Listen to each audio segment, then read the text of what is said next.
Hi hello this is yours Manori. Present train లో వెళ్తూ ఉన్నాం. ఎక్కడికి అనుకుంటున్నారేమో, అస్సాం గౌహతికి వెళ్తున్నాం. అట్లే మేఘాలయ కూడా చూసుకొని వస్తున్నాం. అంత దూరం వెళ్ళాం కాబట్టి. గౌహతి ఏంటి అంటారేమో, కామాఖ్య శక్తి పీఠము. 18 శక్తి పీఠాల్లో గౌహతిలో కామాఖ్య శక్తి పీఠం కూడా ఒకటి. అక్కడికి వెళ్తున్నాం. బట్ కాకపోతే ఫస్ట్ మేఘాలయకి వెళ్ళిపోయి మేఘాలన్నీ హ్యాపీగా ఎంజాయ్ చేసుకుని, అక్కడ ఒక విలేజ్ ఉంటుంది, దాన్ని కూడా చూపిస్తాను. సూపర్ గా ఉంటుంది. నేచర్ అంతా చూసి ఎంజాయ్ చేసేయండి. ఇది ఆషాఢ మాసం. ఆషాఢ మాసంలో ప్రతి సంవత్సరం మా హస్బెండ్ 3 months ముందే ప్లాన్ చేసేసి ఉంటాడు. ఈసారి అస్సాం గౌహతికి వెళ్తున్నాం.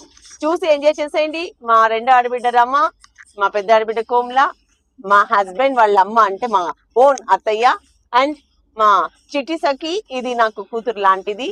కూతురు లాంటిది కాదు, కూతురే మమ్మీ అంటుంది. అక్కడ బుడ్డోడు ఉన్నాడు కదా, దీని కొడుకు. నన్ను తిప్పుకొని నేను కూడా ఉన్నాను చూపిస్తున్నాడు. సో అందరం హ్యాపీగా వెళ్ళి ఎంజాయ్ చేస్తున్నాము. అలాగే మీకు కూడా నేను వెళ్ళే ప్లేసెస్ అన్ని 10 days టూర్ ఇది హ్యాపీగా చూపించేస్తాను. చూసి ఎంజాయ్ చేసేయండి. Thank you so much. This is yours